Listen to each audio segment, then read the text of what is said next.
For years, I thought that, man, it wouldn't be great if I could just only get my own radio show, like Mary McPartland's piano jazz, and interview all these fiddle players, talk fiddling. But now it turns out I've got an international TV station, and I have done all these interviews with all these great fiddle players, and I plan to do more and more and more and more and more and more, because there's more and more great fiddlers. Hi, Matt. How are you doing today? I'm fine, thanks. I'm very excited that you're here up in the Artistworks towers. Is there a moat around outside to protect us There's from a moat crocodiles? And great hulking machines that are like roaming the grounds. Is there one of those things that throws rocks? Like a, oh yeah, catapult. Yeah, catapult. Catamount. Okay, that's not bluegrass. Lesson numero no. Hello. Hello from the Artistworks castle here, high on a hill, surrounded by a deep, wide, COVID moat. But a fantastic, illustrious guest here, Louise Beckham. So here we are again with the amazing Casey Dreesen here, and we're at the Artistworks Palace.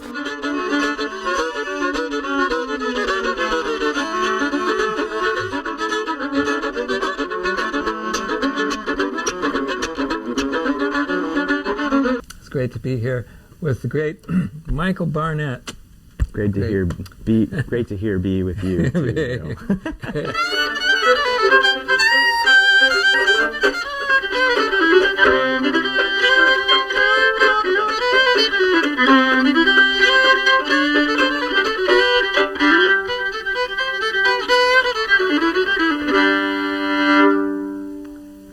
Yeah. All right. Nail that catfish to the tree. We're here In the mountains. Yeah, in the mountains, in the wild Rocky Mountains, and the snow, and the rain, and the grizzly bears, and the snowboards, and The moose. Mooses. And the people dressed up like moose. Yeah, that's a very important. You have to watch out for those. And yeah, with the amazing Kimber Ludiker, former Grand Champion, World Universal Champion of the Fiddle, and certainly still my personal champion of the fiddle. And usually rags, if a fiddle tune has that hokum bowing in it, Yeah. it will be found in a rag. Yeah. At least in the contest vernacular. Yeah. And tunes like Beaumont rag, Cotton Patch rag, Black and White rag, oftentimes... That's the only place you can get away with that. Yeah, it's the only place you can get away with it, because in the other tunes in that tradition, that's considered fancy fiddling, and it's not allowed in contests. Hokum bowing, I love that. Yeah.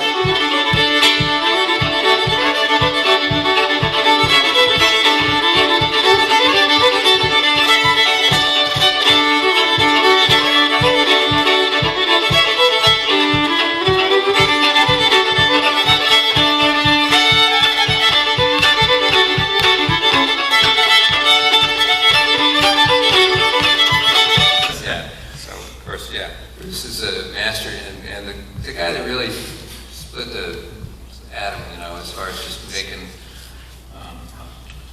the quality of the music and the sound of the music became the same.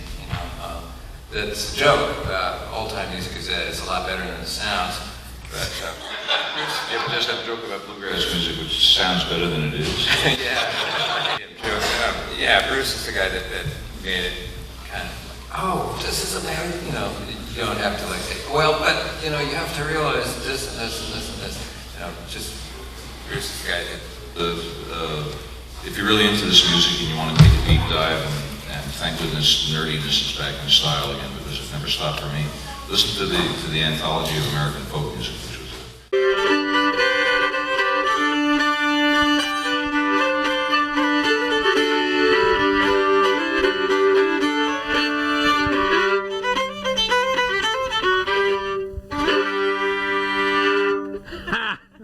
Wow. We're here with Lena Jonsson, or Lena Jonsson. Thank you. I'm working on it. And of course, you've actually studied not only with your family and collecting tunes from older fiddle players, but you actually went to the Royal Academy. Very royal. The Royal Academy in Stockholm, and Swedish fiddling and other Scandinavian styles are so interesting and kind of complicated. And just being able to divide by 3, I think Roger Taurot, the great Swedish guitar player, says 3 by 4. So you have 4 beats in every 3. There's like 4 beats inside every group of 3, so it's like 12. And then once you get 12, it's like you can go in any direction you want. It's, rhythmically speaking. Yeah. Still at Rocky Grass for the 606th anniversary of Artistworks. It's very exciting here. Alex Hargreaves, and I've been wanting to get you in a studio somewhere for the last at least 4 years, and this is so exciting. We get to do it here. Stylistically, you have a great deep feeling for all the styles that you play, and you can play the rawest bluegrass stuff, and you can go to the most abstruse jazz dominant structures, so you can do all that stuff. Let's do some bluegrass. Let's do a bluegrass song, which we will not sing. We will merely sing with our instruments. Let's see. Yeah, let's do "Can't You Hear Me Calling" by Bill Monroe. Yeah.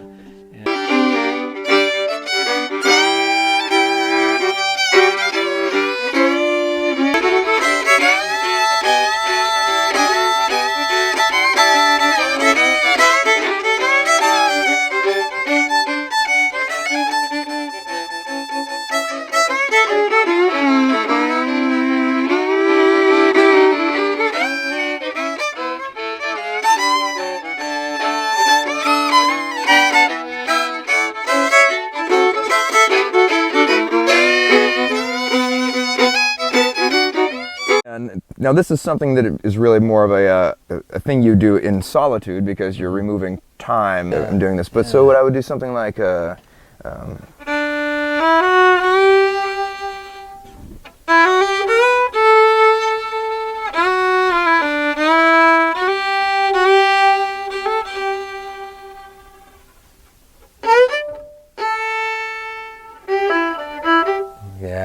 different kind of ways that could happen.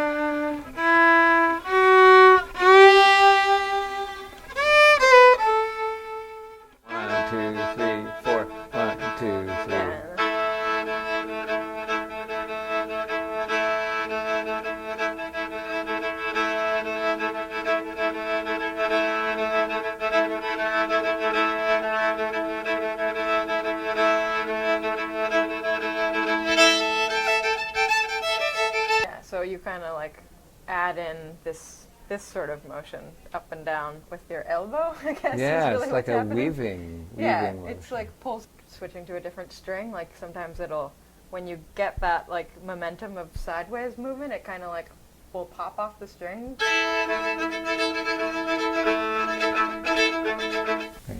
So here's an example of a really old-fashioned fiddle tune. This music comes in a lot of different tunings, and I think I've discovered probably 12 or 15 tunings just listening to old recordings, and they're really interesting. Each one changes the timbre of the instrument, the sound of it, and just tune my bottom 2 strings up one whole tone. A fiddler named Bunt Stevens, they called him Uncle Bunt. He recorded 4 sides in 1926, and this one I'm going to play you is the other one.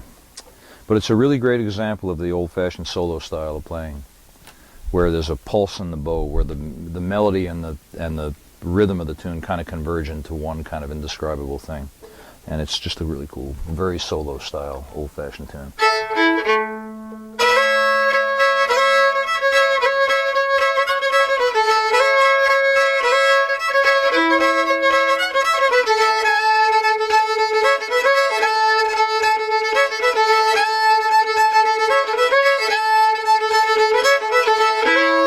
The thing about this style of fiddling is that there's a lot of it's mostly about the bow, really. The melodies are beautiful, but they're simple, but everything is subordinate to the bow stuff, and you have really kind of taken that very subtle thing and clarified it to the extent that people can figure out what is going on. So you got this and this.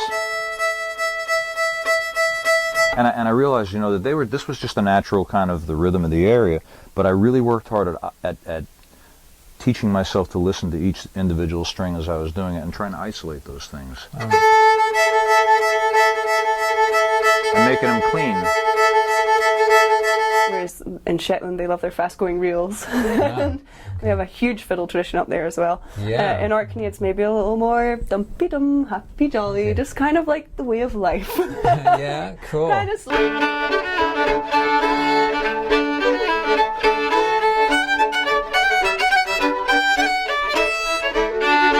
Compared to something like Shetland style, where it's just driving. Yeah, I mean, Shetland's so much, yeah.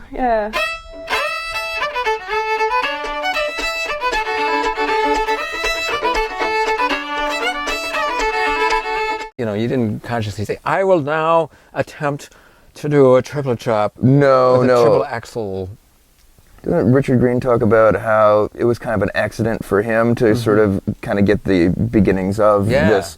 The triplet thing was really an accident. Then probably not lifting the bow enough off the strings, and at some point it kind of skipped across there and caught my attention, and what was that, and how can I make that happen again? So essentially...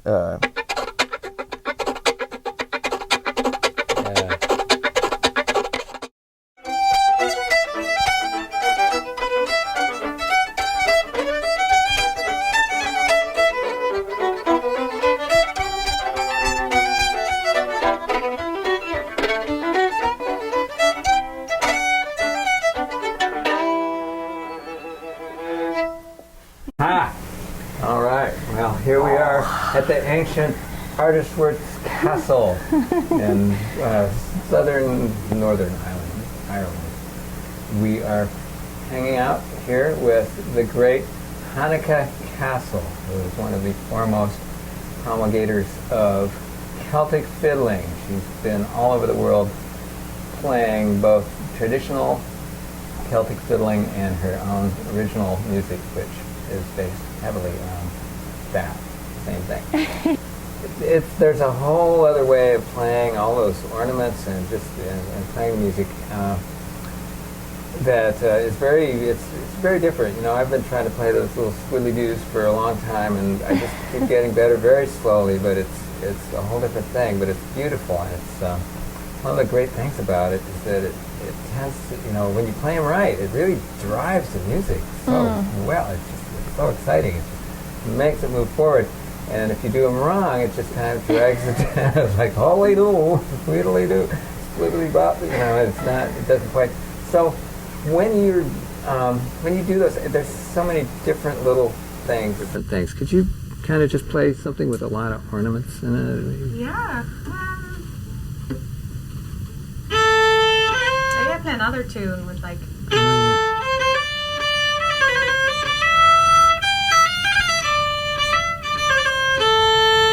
For example. Wait. So you're doing these little.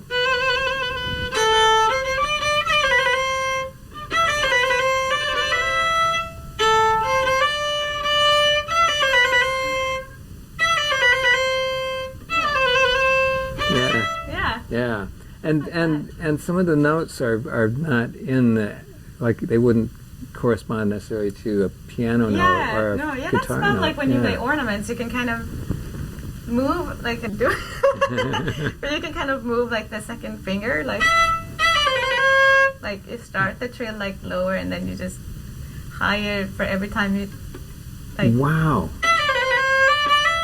That's pretty fun. That's really cool. We are here at the Swannanoa Gathering during Fiddle Week here with Billy Contreras, who I've known since you were a much smaller person. Yeah. You be okay? Mm-hmm. Uh-huh. So they're really kind of putting you on the spot here, but I just never worry about putting you on the spot. So to be something...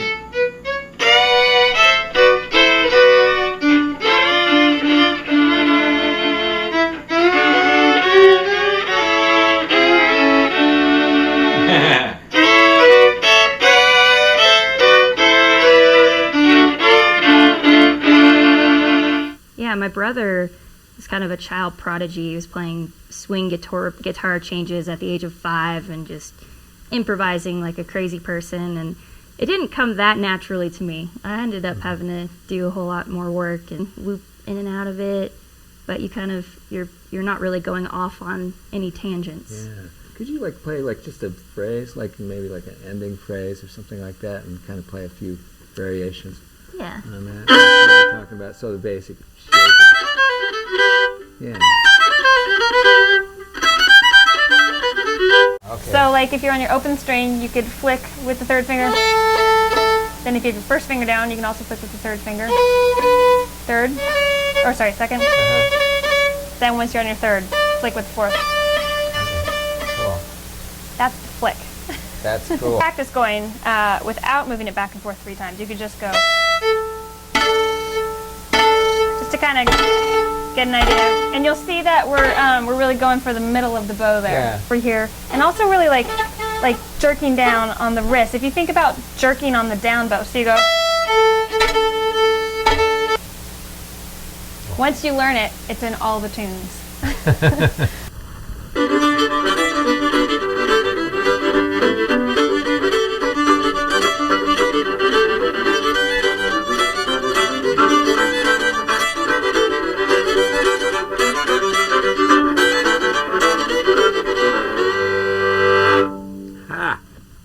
And that was, what was that? Give me a shot tobacco. The Artistworks Castle, Ms. Tatiana Silver Hargreaves. And she is, as you can hear, one of the best old-time fiddle players I know. And just the one we have, maybe the person that started this business right here. Right? This is like a kind of a historical note. Yeah, here. the peg monster. Yeah, the peg monsters. You know, you really absorbed all that bowing stuff really well. You know, what you do with the bow is magical, you know, to many people. And I'm still, trying to puzzle. Oh, yeah. And I always enjoyed that. And then when we were doing this house camp at my house, Brittany Haas was teaching Sail Away Ladies, which is like... And you do that all over the place. I'm like, oh wow, like this is really fun. I like the feeling of this, and so that's kind of how it started.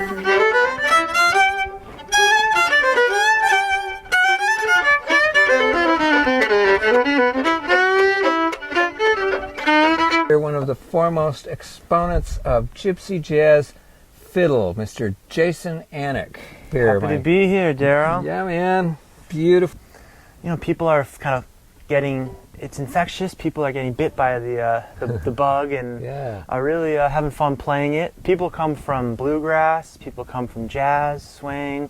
Classical music too, Classical, right? I did a workshop in Barcelona that was about kind of how gypsy jazz is a great stepping stone or a segue into jazz because there's a lot of similarities. Yeah. So, but circle being like C, F, B flat, E flat, A flat, D flat, G, B. As we develop our ear, we can hear things in relationship to chords, and that's kind of an intellectual thing, but it's also becomes intuitive because our ear is our, we always have that, and that's a big thing. Mark O'Connor is largely responsible for this because I started this way, stopped with Suzuki before I had asked to change. It's just stopped, and so I didn't do that. And then I got into an orchestra at 4th or 5th grade, and the teacher had me do this, and I wasn't that comfortable with it because I'd already been playing for a number of years about how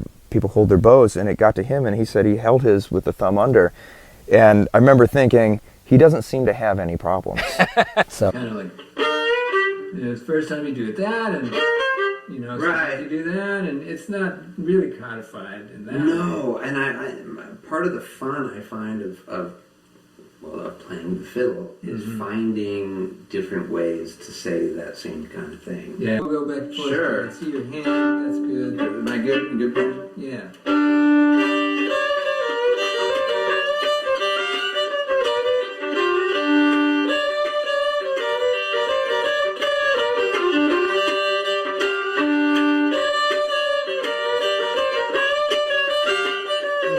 This amazing interview with the amazing, equally amazing, if not more so, Ross Holmes. We were talking about rags, Texas fiddle rags, and other kinds of rags. They would burn these tunes and they to the just ground. eliminate most of the chords, which was cool. You know, Yeah, it's usually 5/1. That's exactly it. But personally, I think that the melodies really deserve a bit more room, and as simple as they might be, or as complex as they might be, that kind of room to breathe a little bit by playing them slower really does reveal all those intricate and rich chord changes, which.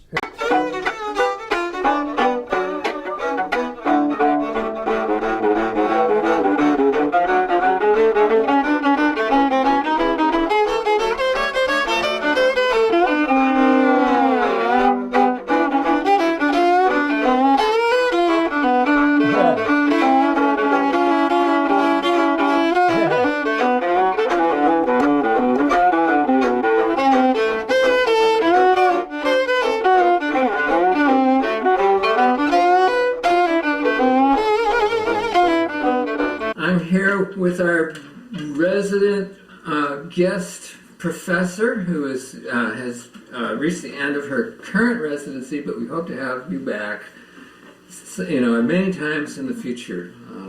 I just thought, since I'm here in Nashville and Bronwyn's still here right before she starts with her, massive galactic interplanet tour with her Mile 12 group.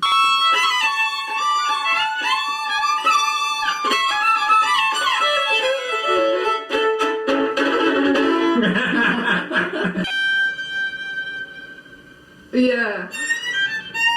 You're like, whoa. Playing with other fiddlers, yeah. It's like so inspiring. I think it just instantly creates inspiration, and it's been proven for hundreds of years that fiddles sound good together. Symphony orchestras. So and I think it's just one of those key pieces of information that happen when we go.